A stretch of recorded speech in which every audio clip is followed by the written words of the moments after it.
নমস্কার, আমি সিঞ্জিনী। এই সময়ের বাছাই করা খবর নিয়ে আপনারা দেখছেন হেডলাইন্স কলকাতা। আমরা সবাই জানি বাংলাদেশে সংখ্যালঘু হিন্দুদের ওপর অত্যাচার চলছে।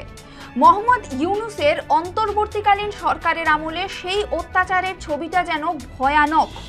প্রশ্ন উঠছে, বাংলাদেশ থেকে হিন্দুরা যদি উদ্বাস্তু হয়ে এদেশে আসেন, তাদের গ্রহণ করবে রাজ্য সরকার? কি ভাবছে রাজ্য সরকার এই বিষয়ে? সেটা জানার জন্য পুরো প্রতিবেদনটি আপনাদেরকে দেখতে হবে আমাদের সঙ্গে। সম্প্রতি হিন্দু সন্ন্যাসী চিন্ময় কৃষ্ণ দাসের গ্রেপ্তারের ঘটনায় গোটা বাংলাদেশ আবারও জ্বলছে। তার আঁচ এসে পড়েছে পশ্চিম বাংলার ওপর। তবে খুব একটা সোচ্চার হতে দেখা যাচ্ছে না শাসক দলকে। হিন্দুদের ওপর অত্যাচার নিয়ে কথা বললে কাটা যাবে তাদের ভোট ব্যাংক, এমনটাই দাবি করছে বিরোধীরা। কি বলছেন বিজেপির মুখপাত্র কেয়া ঘোষ? যে মমতা বন্দ্যোপাধ্যায় রোহিঙ্গাদের জন্য দরজা খুলে দিয়েছেন, সে মমতা বন্দ্যোপাধ্যায় কেন বলতে পারেন যে আমাদের এখানে যারা ওখানকার হিন্দু শরণার্থী যারা রয়েছেন তাদের জন্য তিনি জায়গা দেবেন? তিনি বলতে পারবেন না তো, কারণ তিনি এই রোহিঙ্গাদের এখানে আধার কার্ড দিয়ে, ভোটার কার্ড দিয়ে তাদেরকে এখানে নাগরিকত্ব দিচ্ছেন, দেওয়ার সমস্ত ব্যবস্থা করছেন। আর কেন্দ্রীয় সরকার বলছেন যে শরণার্থী যারা রয়েছে ওই বাংলাদেশ থেকে, ওখানকার যারা সংখ্যালঘু তাদেরকে নাগরিকত্ব দেবে। তফাৎটা ঠিক এই জায়গাতেই, এবং সেই কারণেই মমতা ব্যানার্জি তার ভোট ব্যাংককে অটুট রাখতে কিছু কথা বলতে পারছেন না। ওখান থেকে যে সংখ্যালঘু হিন্দুদের ওপর অত্যাচার হচ্ছে, তারা ভারতবর্ষে আসুক, ভারতবর্ষ তাদের আশ্রয় দিক। দেখুন, সেটা তো ভারত সরকার সিদ্ধান্ত নেবে, সেই সিদ্ধান্তে তো আমরা কিছু বলতে পারি না। কিন্তু ডেফিনেটলি আমরা এইটুকু বলতে পারি যে আমাদের চোখের সামনে, আমাদের পড়শি দেশে সেখানকার হিন্দুরা একের পর এক তাদেরকে এভাবে টার্গেট করে হিন্দু সংহার করা হচ্ছে, সেইটা তো অবশ্যই আমাদের প্রতিবাদ জানানো হচ্ছে। ভারত সরকার প্রতিবাদ জানিয়েছেন, মাননীয় প্রধানমন্ত্রী প্রতিবাদ জানিয়েছেন, ভারতের বিদেশ মন্ত্রক একটা কড়া বার্তা দিয়েছে। তো আমরাও অপেক্ষা করে আছি যে কি সিদ্ধান্ত নেওয়া হয়। কিন্তু অবশ্যই কোনোভাবে এইভাবে টার্গেটেড হিন্দু সংহার, যেটা আমরা দেখেছি নোয়াখালী 1946 সালে, এইটা আবার বরদাস্ত করা হবে না। ভারত সরকার এ বিষয়ে কড়া বার্তা দিয়েছেন। এবং আমি আপনার সঙ্গে যখন কথা বলছি, ইতিমধ্যেই আমরা দেখেছি যে যাকে ছোটা লাদেন বলা হয়, আল কায়দার জঙ্গি জসিমউদ্দিন রহমান, তাকে বাংলাদেশ সরকার তাকে মুক্ত করেছে, আর জেলে পুরেছে স্বামী চিন্ময় কৃষ্ণ প্রভুকে। তো এই জিনিসটা বাংলাদেশের সরকার, এটা মৌলবাদী ভারত বিদ্বেষী সরকার, এবং সেখানে টার্গেটেড যে হিন্দু সংহার করা হচ্ছে, এটা বরদাস্ত করা হবে না। কোনো পদক্ষেপ কি নেওয়া হবে? সেটা তো ভারত সরকার পরবর্তীকালে নিশ্চয়ই নেবে। আমরা আশা করব সেটা নেবে, কারণ ইতিমধ্যেই কড়া বার্তা দিয়েছেন।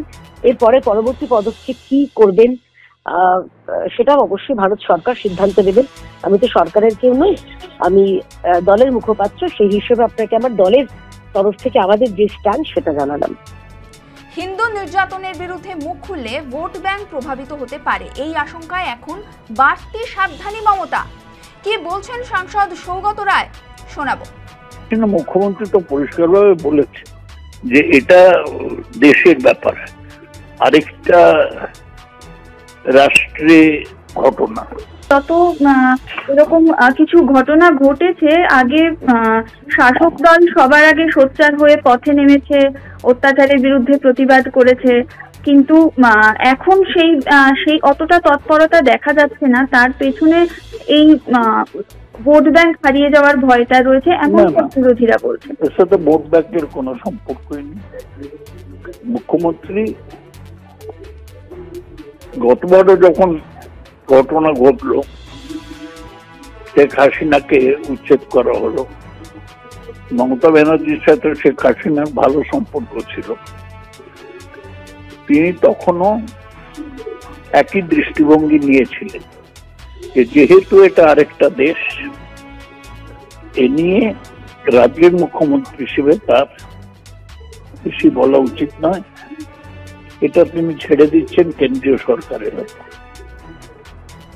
বৃহস্পতিবার মমতা বন্দ্যোপাধ্যায় জানিয়েছেন, বাংলাদেশ নিয়ে কেন্দ্রের সিদ্ধান্তের পাশে রয়েছেন তিনি। রাজ্য সরকারের সিদ্ধান্ত নেওয়ার কোনো এখতিয়ার নেই এই বিষয়ে। এ প্রসঙ্গে প্রশ্ন উঠছে, বাংলাদেশে হাসিনা বিরোধী আন্দোলন চলার সময় 21শে জুলাই মঞ্চ থেকে মমতা বন্দ্যোপাধ্যায় বলেছিলেন, কোনো অসহায় মানুষ যদি বাংলার দরজায় খটখট করে সেক্ষেত্রে আমরা আশ্রয় দেব? এক্ষেত্রে দুটো প্রশ্ন উঠছে। 1 নম্বর, উদ্বাস্তুদের আশ্রয় দেওয়া নিয়ে সিদ্ধান্ত গ্রহণের এখতিয়ার কি রয়েছে রাজ্য সরকারের? প্রশ্ন নম্বর 2, এখনো যদি বাংলাদেশ থেকে হিন্দু উদ্বাস্তুরা এদেশে আসেন, সাদরে গ্রহণ করবেন মমতা বন্দ্যোপাধ্যায়? কি বলছেন তৃণমূল সাংসদ সৌগত রায়, শোনাবো। মুখ্যমন্ত্রী বলেছিলেন, যখন এই হাসিনা বিরোধী আন্দোলন চলছিল সেই সময় বলেছিলেন যে প্রতিবেশী কেউ এসে যদি দরজা খটখট করে তাহলে তিনি জায়গা দেবেন, এমনটা মুখ্যমন্ত্রী বলেছিলেন 21শে জুলাই মঞ্চ থেকে। তো তখন সেটাও তো রাজ্যের এখতিয়ারে ছিল না, তাহলে? না না না, সেটা তো মানবিকতার দিক থেকে বলেছিল, সেটার সাথে রাষ্ট্রনীতির তফাৎ আছে। রাষ্ট্রনীতিটা উনি একই রাখছেন। তাহলে এখনো যদি কেউ এইভাবে বাইরে থেকে দরজা খটখট করে সেক্ষেত্রে মুখ্যমন্ত্রী, আমার ধারণা একই দৃষ্টিভঙ্গি নেবেন মুখ্যমন্ত্রী। কিন্তু সেটা তো কেন্দ্রের এখতিয়ারে, তখন তো কিছু করা যাবে না। করা যাবে না মানে তো বাংলাদেশ থেকে লোক যদি চলে আসে, তাদের যদি বিএসএফ না আটকায়, আমাদের দরজায় এসে পৌঁছলে তখন নিশ্চয়ই ব্যবস্থা নেবে। আপনারা এতক্ষণ দেখছিলেন এই সময়ের বাছাই করা খবর নিয়ে হেডলাইন্স কলকাতা। এই পর্বগুলো আপনাদের কেমন লাগছে আমাদের কমেন্ট করে জানান।